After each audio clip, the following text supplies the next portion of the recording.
So, Resident Evil Apocalypse was a movie that came out in 2004 and was directed by Alexander Witt in his directional debut and written by Paul W.S. Anderson. Um, while this is Witt's first film as a director, he is a very prolific second unit director, so he does a lot of stunt work, establishing shots, stuff like that, and he has worked on a frankly ridiculous number of movies. He often collaborates with Ridley Scott, like he done Gladiators and Body of Lies. He worked on a lot of Bond films. He done Skyfall and Casino Royale. So big movies with really good action scenes in them. And this is very evident in this movie. The number of action scenes and establishing shots ramps up from the first movie. Some of them look great. A lot of good choices were made in some of them. But on the other hand, while we have an increase in quality in some, we have a sharp decline in quality in others. In particular, I'm going to talk about the two I hate the most in this movie. But overall, I really do love this movie. It's my second or third favorite in the series. That position can change around, but it's never my favorite. But out of all the movies, this one is closest to any of the games. This movie is an adaptation of Resident Evil 3. Like, it's hard to say that it's not when it takes so many scenes from it. It takes plot points from it. Has all the characters, setting, everything. This is the only movie I would say is an actual adaptation. The rest of them are like inspired by. But this one is straight up an adaptation. And I know I said I didn't care about adaptation or accuracy, but when talking about this movie, it's really hard to divorce that when they're so closely interlinked. You'll see what I'm talking about when I go on, but note that I'm not criticizing the adaptational points, whether they're good or not. I'm just going to mention when they are there that, oh, this was like Resident Evil 3. You'll see when we get on. So this movie opens up with the infamous "My name is Alice" monologue that opens every other movie in this franchise. It is iconic. It summarizes the first movie pretty nicely. We get some scenes from it. Pretty much goes through the plot. By the end of this series, you will have that monologue memorized because you hear it so much. But what can I say? It does a really good job in summarizing the first movie.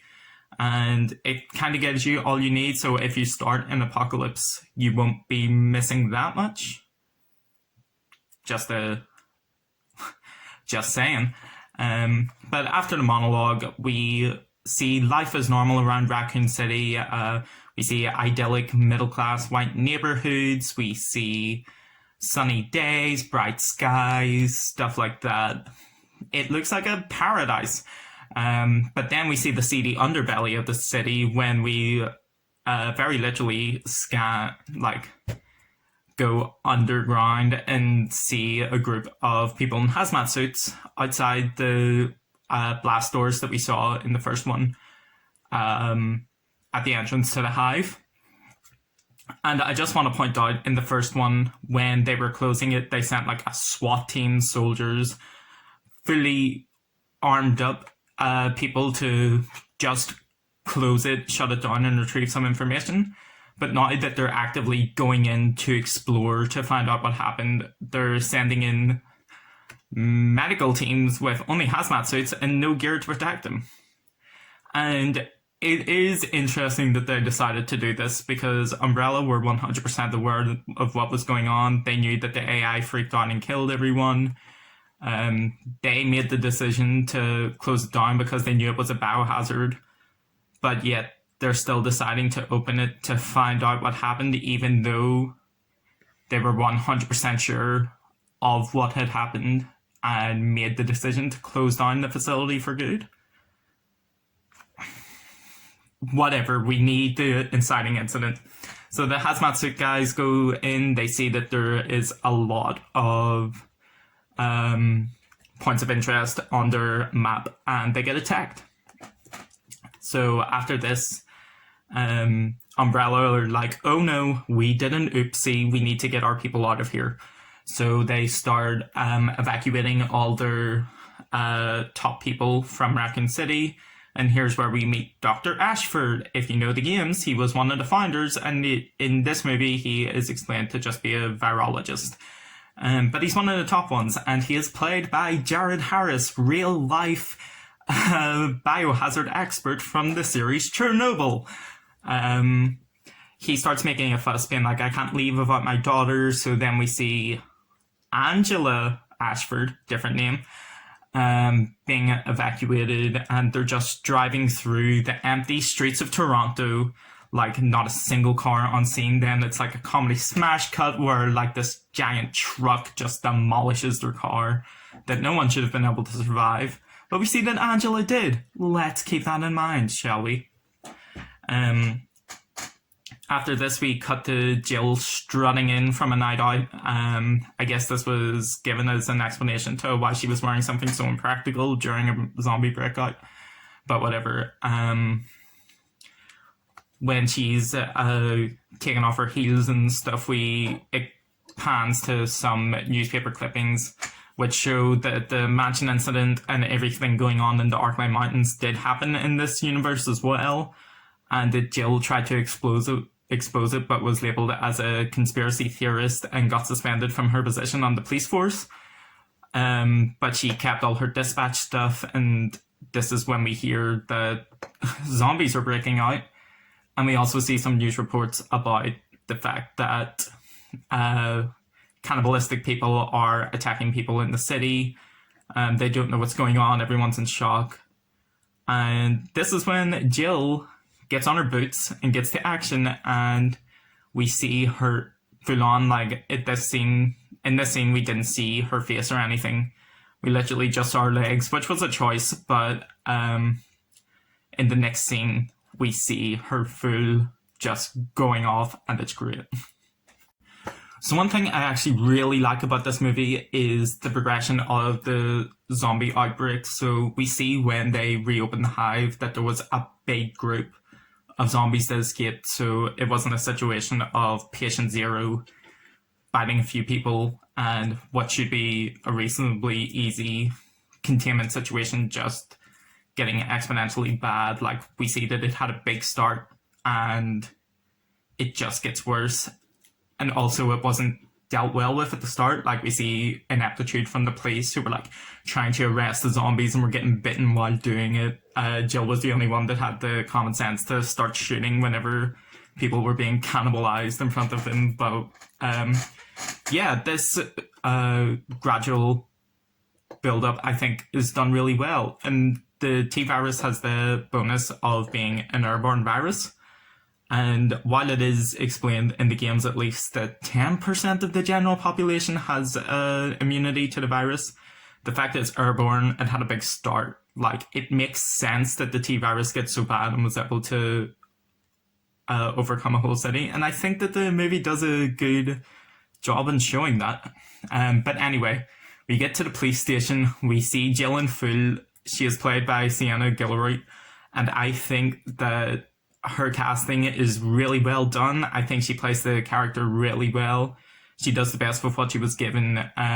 I do think she plays it a bit more dry and sarcastic than Jill normally is. Like, I would say Jill in the games is a bit more charismatic and charming, where movie Jill is a bit drier. But overall, I think she does a really good job with it. She's one of my favorite castings in the series. But yeah, we cut from that and see that Umbrella actually planned Alice's escape, which we saw at the end of the first movie. They've initiated Project Alice, and then we get to see the ending of the first movie again. But yeah, we know that Umbrella are up to some bad, and who would have guessed that? Then it cuts to one woman escaping from a horde of zombies. This is where we get Carlos's introduction, but it's also where we see that the makeup effects have had a great improvement from the first movie. No longer do we have white painted faces and Phantom of the Opera looking motherfuckers. We have actual gore and we have decent effects that could be done with liquid latex and some paper, but it's a step up at least. And yeah, Carlos sees this woman trying to escape. He jumps out of a helicopter in a really well done stunt. The way this stunt was done is they actually got someone to jump out of a helicopter onto some pads, and then they got the actor to jump a smaller height in front of some green screen and basically digitally put his face on the stunt performer. But yeah, Carlos jumps down and he proves that he is the only Umbrella operative capable of killing zombies, because he takes out like 10 zombies within the space of a couple of seconds. He goes up to this woman and is like, "Yo, are you okay?" And she's like, "Nah, fam, I've been bitten. And you know what that's like." And then she jumps off the building. And Yuri and Nikolai get dropped off from the helicopter as well. Then the helicopter just flies off, leaving them, which I don't understand. It literally set them off and immediately takes off again. But we did need Carlos and the gang separated so they could be in a vulnerable position and to turn away from Umbrella. So I'll take it. Take what you can get, I guess. But yeah, Carlos is played by Oded Fehr, who, while I don't think is the best portrayal of Carlos, I think he's still like a really enjoyable character. I do like his character a lot. I just don't think he's Carlos. Yeah, you'll see what I mean as I go on. But anyway, we jump to the evacuation site where they're doing full-on measures. They're testing everyone before they're allowed to leave. Carefully testing it, monitoring everyone, ensuring the protocols are adhered to, and it's something to think about. But yeah, then someone starts showing symptoms and turns. Jill's bestie gets bitten and the gate is closed immediately. The virus is not allowed to escape. Aggressive action is taken. Appropriate action is taken. They can't have this virus escape into a wider public because they know the risks that it could have for bigger populations. And you can't help but watch this and think, Umbrella are actually doing a decent job in comparison to stuff that's going on at the minute, because we're living in a fucking pandemic. And if these measures were taken in the first place, maybe we wouldn't be in that situation. But then they take it a step too far by opening fire on civilians. And this is actually shot really weirdly. So in the movie, the way it goes down is they give a 5-second warning. The Umbrella soldiers point their guns straight ahead, even though they're on a gate towering above the door that people were leaving from. Then when they start shooting, it's a close-up on the guns, then it's a close-up on the public running away, then it's back to a close-up on the guns, and it fades out. And it's very unclear whether they were actually shooting civilians or whether they were warning shots. And what's interesting about this is in the extended edition of the movie, this scene is actually completely redone. The countdown is longer. I think it's from 20. The dialogue is mostly the same.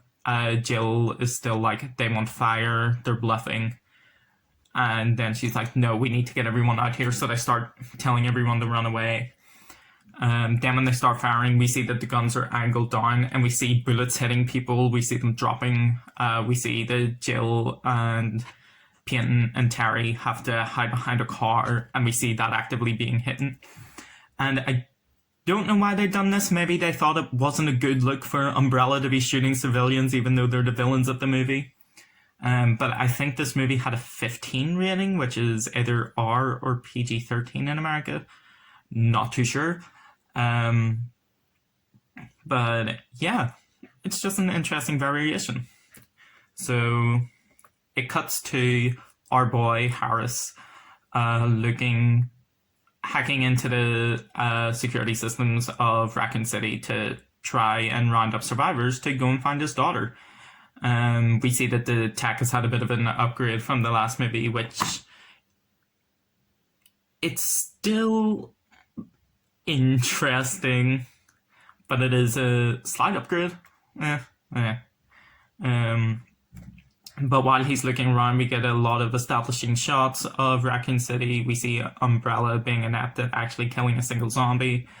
But then we cut to Alice, and she's going into a gun shop, which apparently is fully stocked out. No one in Raccoon City had the idea of going to a gun shop when zombies started attacking. And it even looks as if they have more than stock attended. Like, all the counters are covered, all the tables are covered. Sure, no one in the city decided to do that. But yeah, Alice gets dressed in her outfit for this movie, which is, as we say, iconic. She gets fully decked out, and we see her arms doing the squiggly thing that Matt had at the end of the first movie. So yeah, Alice is geared up and ready to be badass. So it's at this point in the movie that it becomes really apparent how more actiony it is. So while Jared Harris is looking around, between every action scene or dialogue scene in this movie, imagine that there's a cut to Umbrella soldiers blowing stuff up, killing zombies, blowing up the lead singer to Linkin Park, jumping out of helicopters. It's like the action is a big step up from the last movie. But while Dr. Ashford is looking around, he does see Jill and the gang, and they're going into a church in what I can describe as the best set piece in the movie. So at the start, we get to know the cast a bit better. We know that Terry is recording everything because she wants to expose what's going on. She wants to get an Emmy, and while it's not the most appropriate thing at the minute, she's got goals. Go get it, girl. We see a lot of stalking around, slow, methodical, brilliant lighting. Like, a lot of this movie was filmed at night, even the inside scenes. Like, I think they done 72 days of shooting at night. Or something like that. It was like 3 months or so. But yeah, we also get to see some bad religious practices at this point, because the priest of the church has been keeping his zombified sister tied up in, like, his office, and has been getting people, innocent people, and feeding them to her, the insane fuck. And Jill is like, what? So in a moment of karmic justice, Jill goes to shoot the zombie sister, and the priest is like, no, you can't do that, and tries to jump Jill, but then the zombie breaks free and eats the priest instead, which, yay. When she's going back, we also see that we have lickers in the church, and at the start we only get glimpses of them. We see them jumping from bit to bit. They're in shadows, they're very hidden, and it's really good. Like, it's a very good scene of tension because we don't know where they are. We don't get a full view of what they actually are. And the only reason why we know they're lickers is because we see them kill a fourth person who isn't really a part of the group. But we also get a great scene of badassness from Jill, where she, while hiding from one of the lickers, gets a revolver, and we see her stand up ready to attack, Jill wielding like a handgun and a revolver, and just starts blasting at the liquor, and it's great. Like, it's a scene you love to see. And this team is prepared to fight their way out. Like, these enemies look really bad and intimidating, and Peyton and Jill are just like, no, we need to do this. And it is great to see these characters being able to hold their own and getting ready to fight. But all this is ruined when the group is like, I'm out of ammo, we're screwed, we're fucked. But they still have their can-do attitude, they're ready to go. But then Alice comes out of nowhere, literally crashes into the scene and steals Jill's thunder.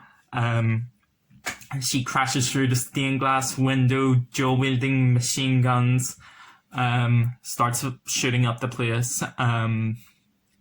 She crashes her zombie into a liquor, and while backflipping off it, blows up the motorbike. With another one, she shoots down the giant crucifix that's hanging on the wall, and what can only be described as an action of ancient Hebrew shade, crushes them with Jesus himself and blasts them with a shotgun. And Jill the whole time has this amazing face on her, like, who the fuck is this bitch? Like, taking my main character status. And it actually gets to the point where after Alice is done fighting all the lickers, Jill just walks up and is like, who the fuck are you? Because, like, she's not happy. This movie is Resident Evil 3. And she's not the main character anymore. And it's like, girl, I feel it. I feel you. Sympathetic for Jill. Who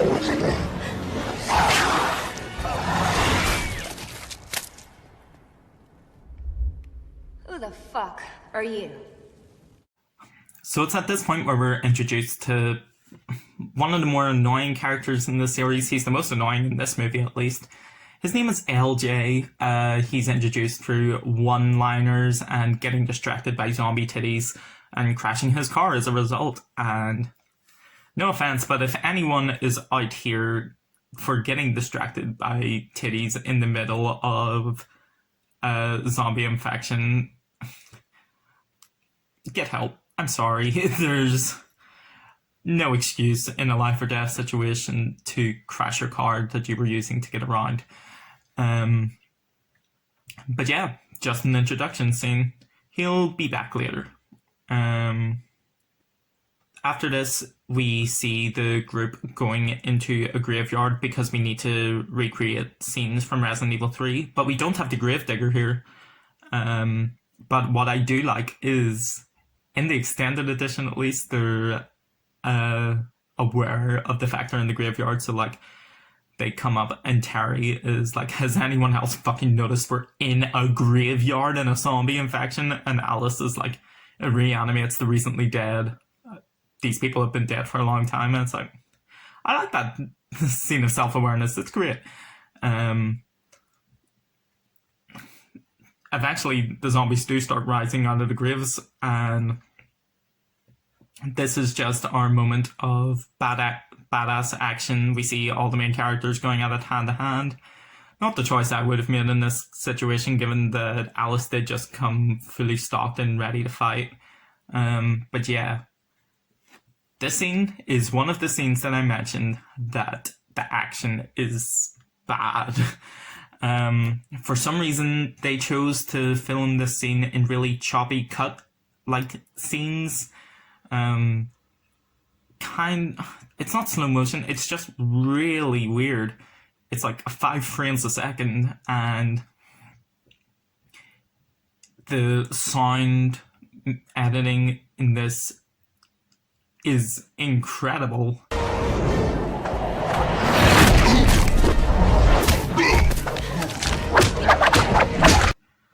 But not for good reasons. So anytime any of the characters like move or do an action of any kind, there's like really loud whooshing and whipping sounds, and then anytime they hit a zombie, it has like a really cartoony like hit sound. It sounds like you just hit like a Minecraft villager or something. Like, it's bizarre, and I don't know why it was made to look like this, because this could have just been a fun action scene, but they decided to go stylistic, I guess, and it did not pay off, because yikes, this scene, if you haven't seen it, have a look. It's not the worst action scene in this movie, we'll get to that, but it's the second worst. But yeah, we just need a scene to show off how good everyone is at fighting, so we went for it. You're just going to be in shock when you watch this. Just have a look for yourself.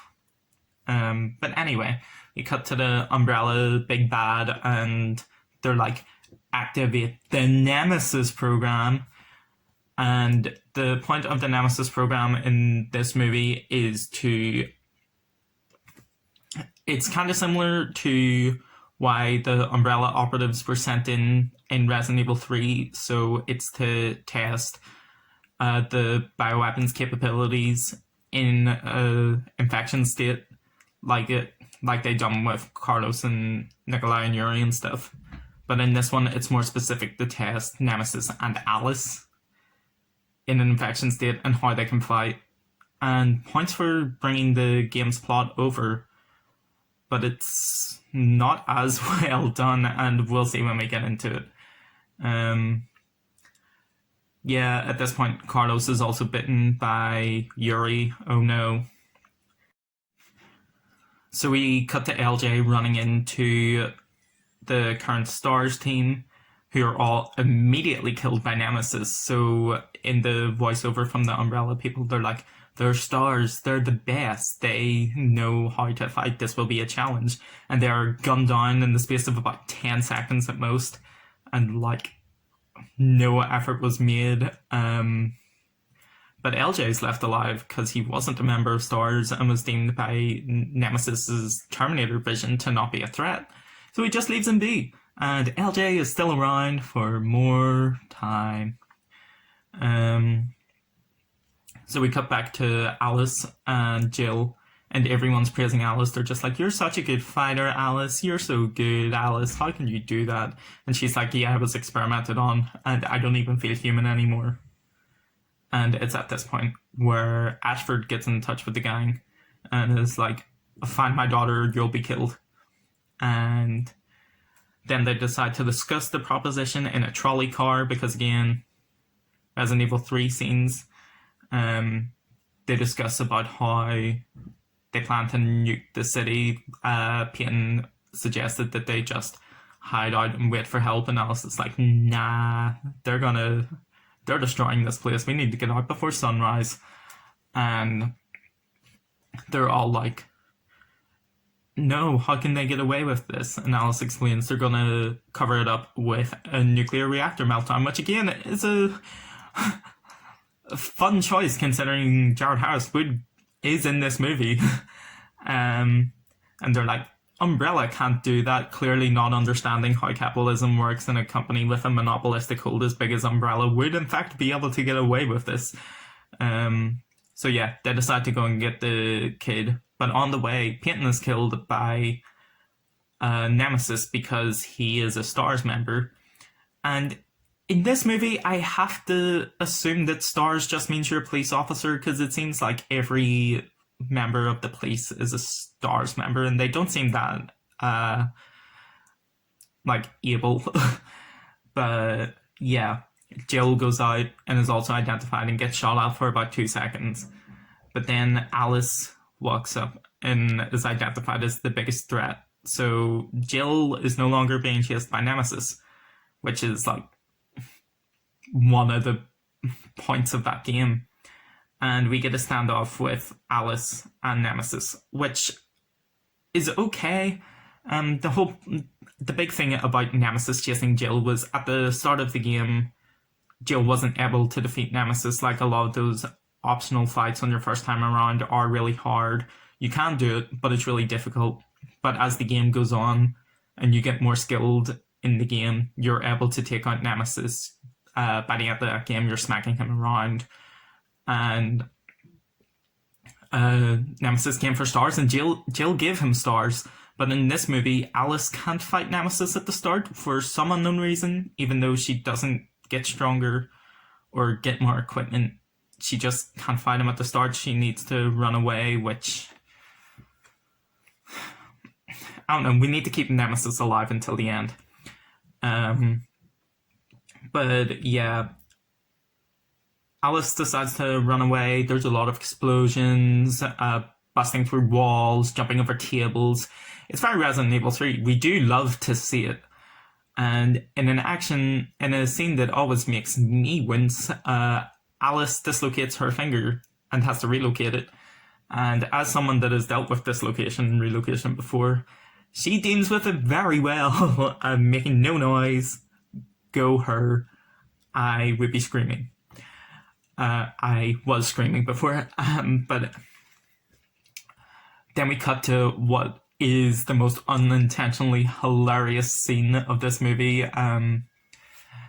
We see a Nokia phone in its like cover protector thing, which was the least useful product on the planet, and it starts ringing. So this phone has survived like explosions, gunfire, everything, full on apocalypse, and it's still working, and it's great. It's hilarious. Just keep an eye out for it. So at this point, LJ runs into the rest of the team.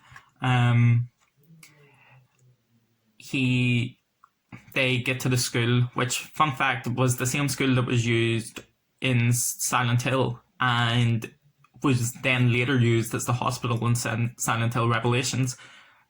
Just keep an eye out for it. That school is very prolific, apparently. But they get into the school. Jill teaches Terry how to use a gun. She's like, have you ever used a camera before? It's the same thing, just point and shoot. Then Terry immediately dies because she trusts the first silhouette she sees in a zombie-infested school.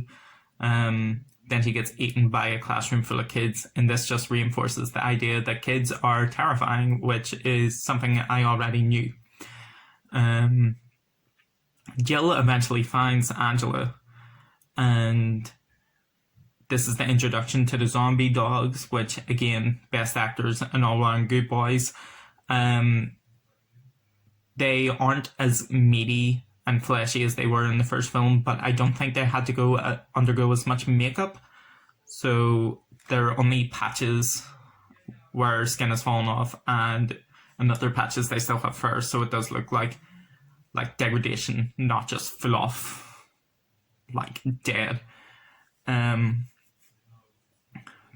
yeah, it's more decay. I like it. The characters go into a kitchen and we get a rip-off of the raptor scene from Jurassic Park, because every movie after Jurassic Park needed that scene.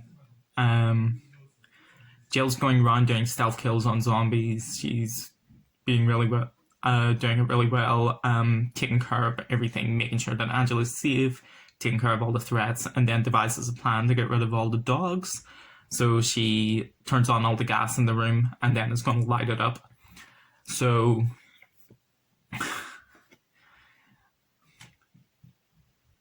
give me a minute. When they're leaving, Jill is full on just strutting out of there. She's not even running away from these dogs. Like, she knows she's got it under control.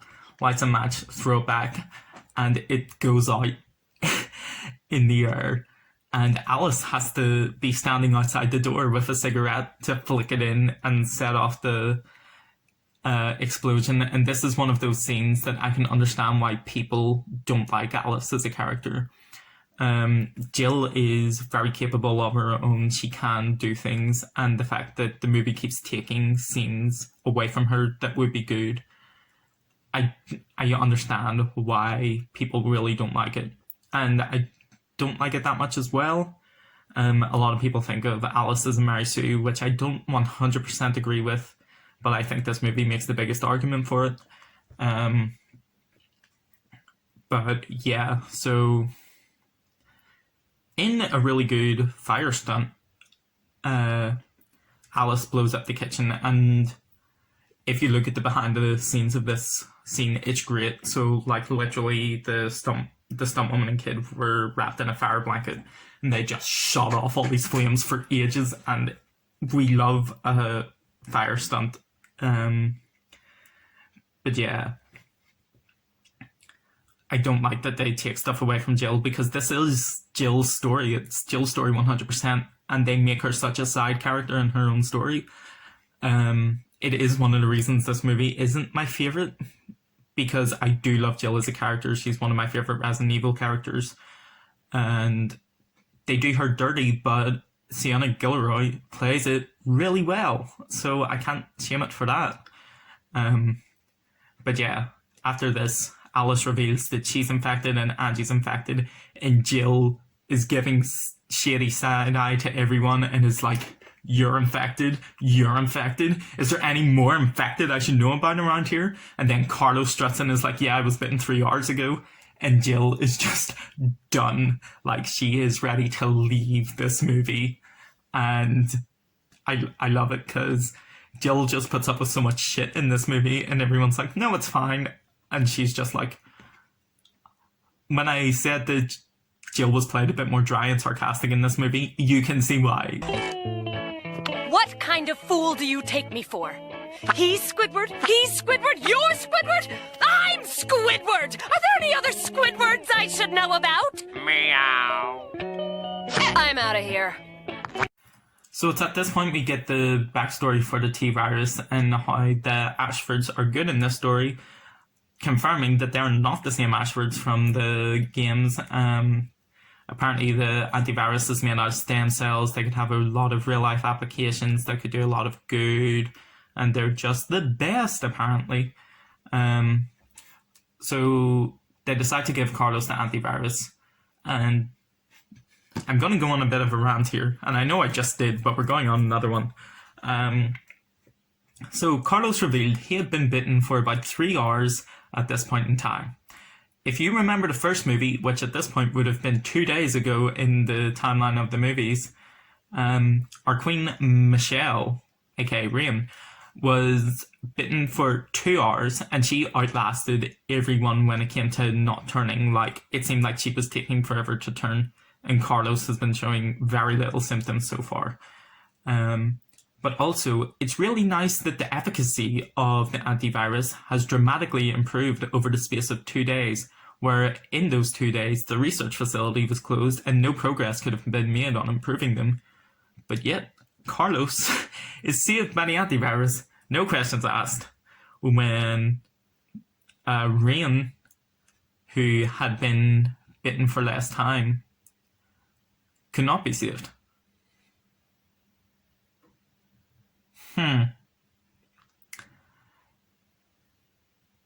Yeah. So, at this point in the car ride as well, we also see Alice recording the monologue. She gets Terry's camera, and Jill's like, record our story because you're clearly the main character of this now. And yeah, you'll know this off by heart, maybe even before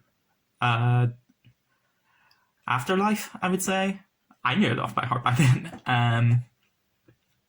But then we get ready to go up to the climax of the movie, which takes place at Toronto City Hall, I think. I think that's what the building is. But at this point, we get a great stunt scene. It has no reason to be there, but it's a great stunt scene that I'm still going to talk about anyway. So the group are heading towards one of the umbrella helicopters, and there's a sniper going at them, and Alice appears on top of this building somehow and takes out the sniper. So at this point, Alice hooks herself up like an abseil and starts running down the side of the building.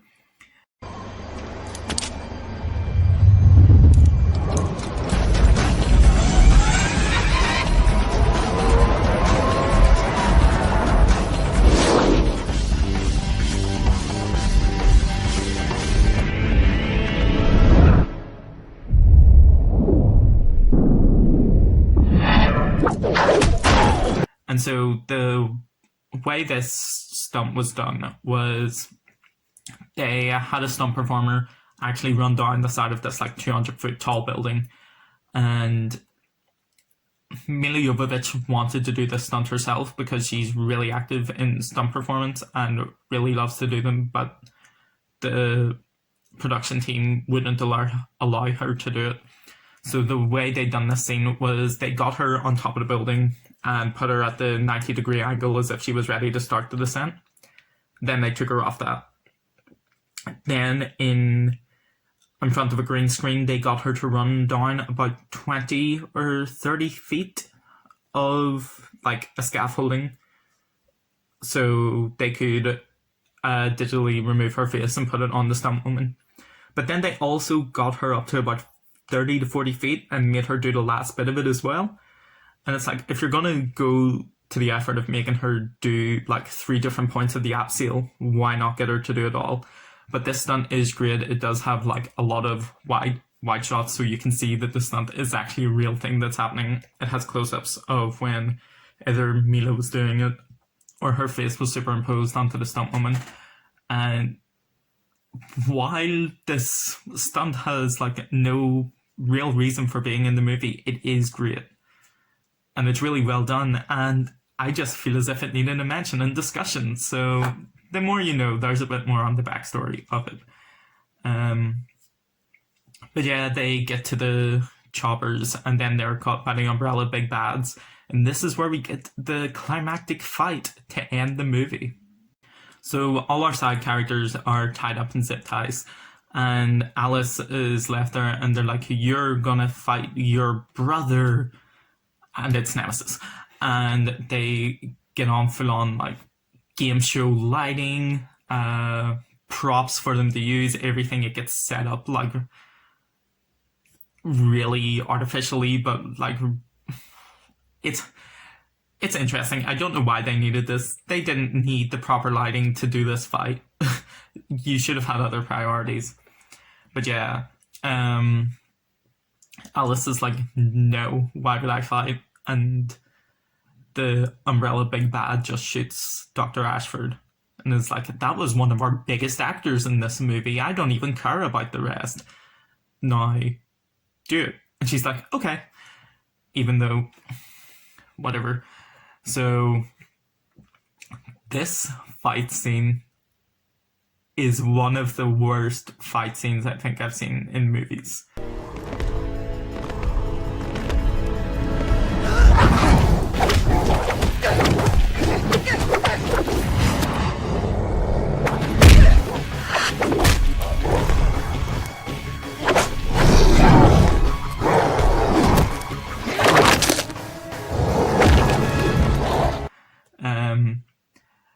It has a very bad reputation, and for good reason.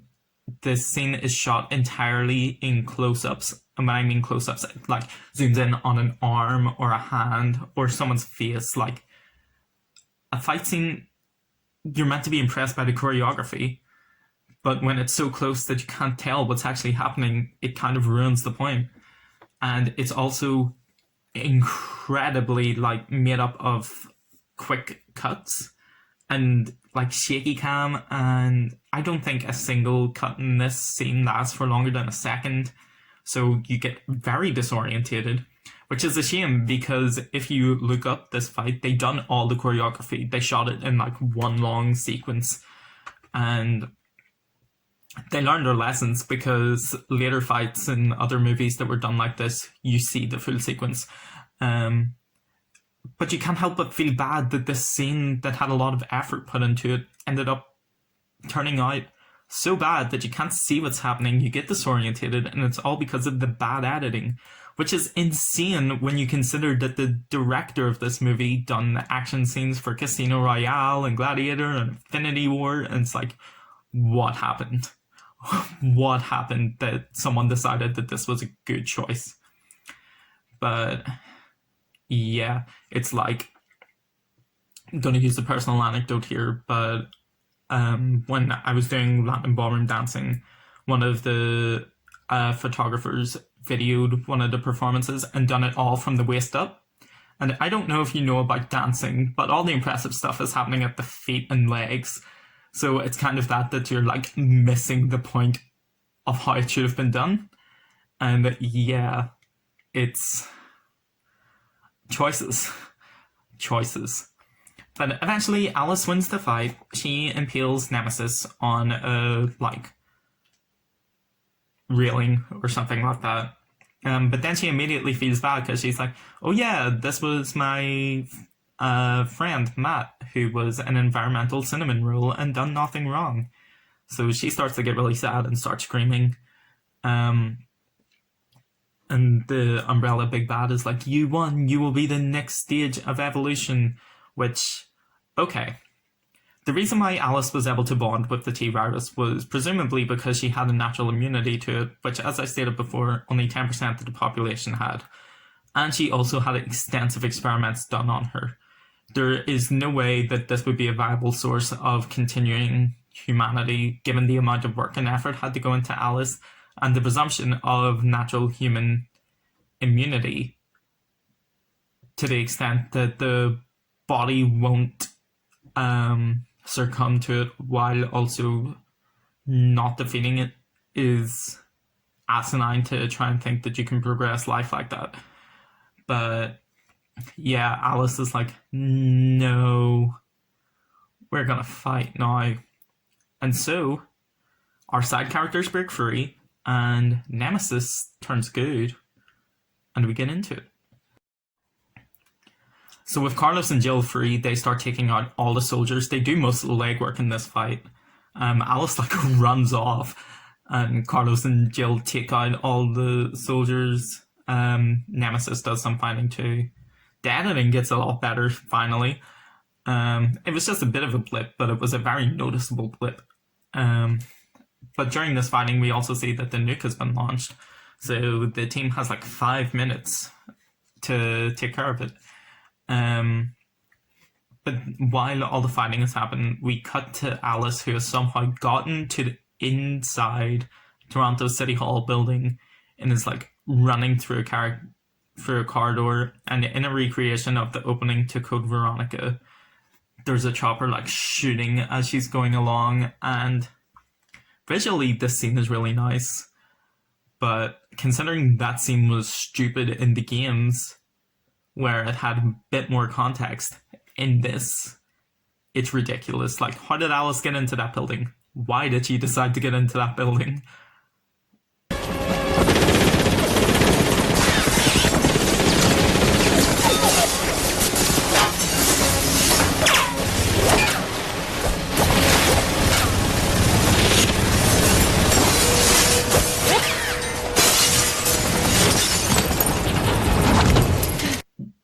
What the fuck?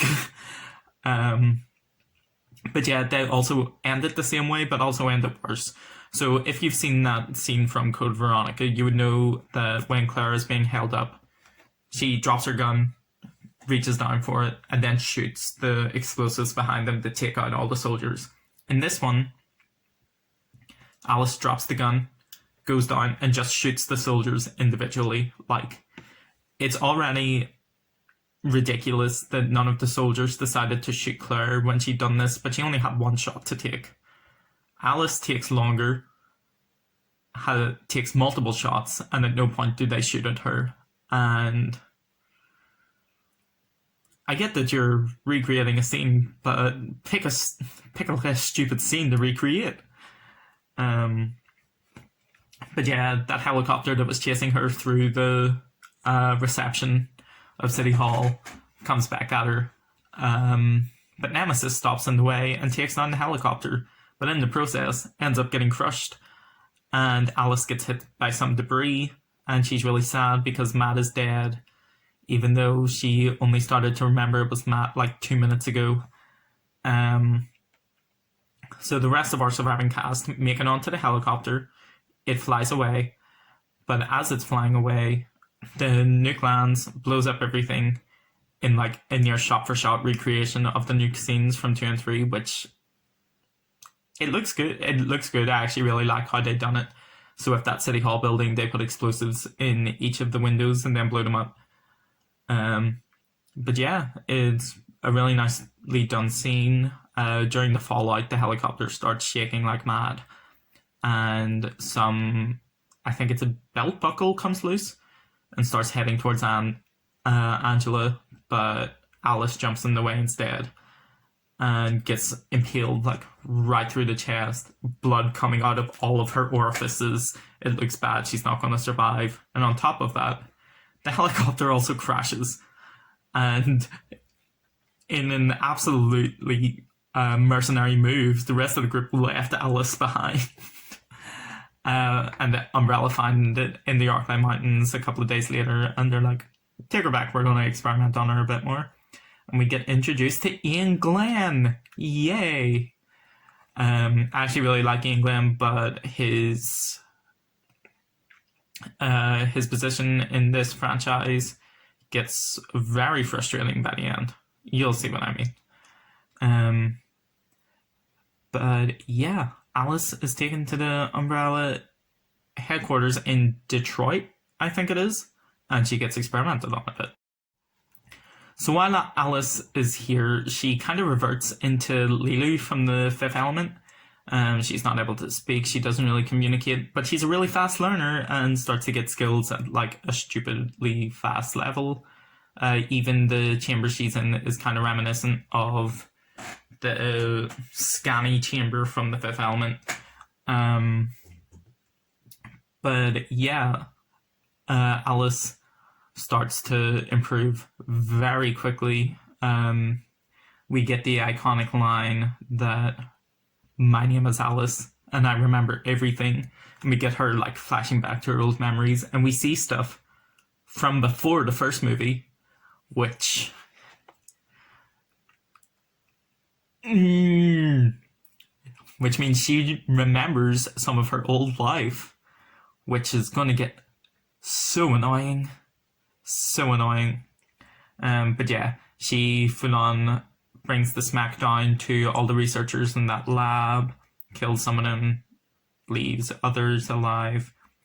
While she's leaving, we see a security monitor pick her up, and Alice, by looking in the camera, is able to like explode the guard behind in the monitoring room.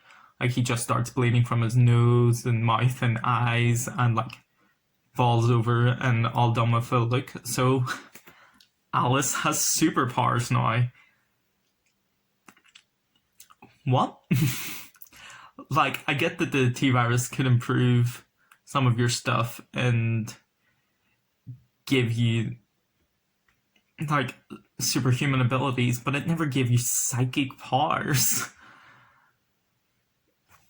Anyway, she walks out the door and Ian Glenn is like, let her go, we want her to go out to the world. And then she joins the gang. We see Carlos, who is present in the next movie. We see Jill, who has an explanation for not being present in the next movie, either in movie or the extended edition of the movie. It's like a throwaway line that you need to be listening out for. And then we have Angela, who never appears in the rest of the franchise, and her existence is never commented on. And that's the end of the movie. Yeah, that's the end of the movie.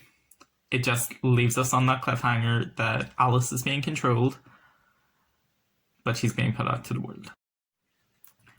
So what do I think of this movie? I know from my rundown that it seems as if I'm very negative towards it. I think Jill was done dirty, which I do. And some of the action scenes were badly done, which they were. But a lot of what I didn't comment on, so as I mentioned before, imagine between every dialogue scene or action scene, there was scenes of umbrella soldiers taking out zombies. And the action scenes at this point were really good. They were really well done. A lot of the cinematography in this movie is actually really nice. I do like it. I think this movie, to enjoy this movie, you kind of need to disassociate it from Resident Evil. Because if you go in as someone who has played Resident Evil 3, you'll be like, they are ruining Jill as a character. Carlos is becoming really superfluous. That wasn't Nemesis's purpose, stuff like that. But if you look at it from a continuation of the first movie and not an adaptation of the third game, you'll be like, oh, this makes sense. Alice and Matt were experimented on together. It makes sense that they're gonna be the big climax. Jill is a suspended police officer and Carlos is an expendable mercenary. Like, in this universe, they're not the biggest characters, even though all the match and stuff did still apparently happen. But we don't know to what extent that was similar.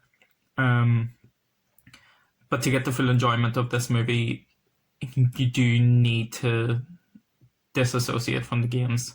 I 100% believe that.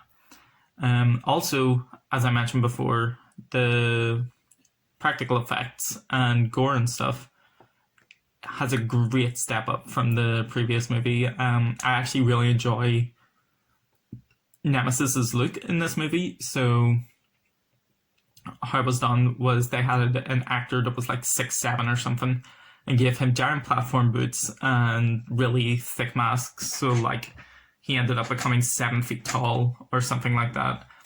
And the mask looks really well. There are a couple of bits I don't like. I don't like the eye in particular. And I think the mouth is a bit different, but overall I really do like how he looks. I like his outfit as well. I think Nemesis looks the part. He only says stars once, which sad. But yeah, I don't feel as if Nemesis necessarily had a point in this movie. Because they tried to bring that plot point over from the third game, but didn't give enough explanation into why it was going on, so they were just showing it off, and I can't blame them for that. And I do think it's well done. Look-wise, not plot-wise. The casting is pretty good as well. Sienna Gilroy, as I said, is really good as Jill. Carlos is decent. Oded Fehr, he does a good role in the role he is, which I don't think is Carlos, but as like a mercenary becoming disillusioned for the company that hired him, I think he does well in that. Like he joined, yeah, and they can all fight as well. A lot of the stunt work, when you can actually make out what's going on, does look good. Yeah, there are some things holding this movie back, but I do think it's a fun movie. I do think if you can move beyond the games, you will enjoy this. It does have genuine moments of suspense and horror, which none of the other movies actually do. Like, this movie does try to be scary at some points, and I have to admire that, because during the church scene, you actually will feel tense. And the school as well. But yeah, that's all I have to say on the movie. It's one of the better ones in the franchise, in my opinion anyway. I know that a lot of people don't like this movie because it's the one closest to the games and does it differently, so people think this is one of the worst ones. But I'm prepared to have my opinion out there that I really enjoyed this movie. So yeah, I will see you next time when we go through not Apocalypse, that was this one. When we go through Extinction, which...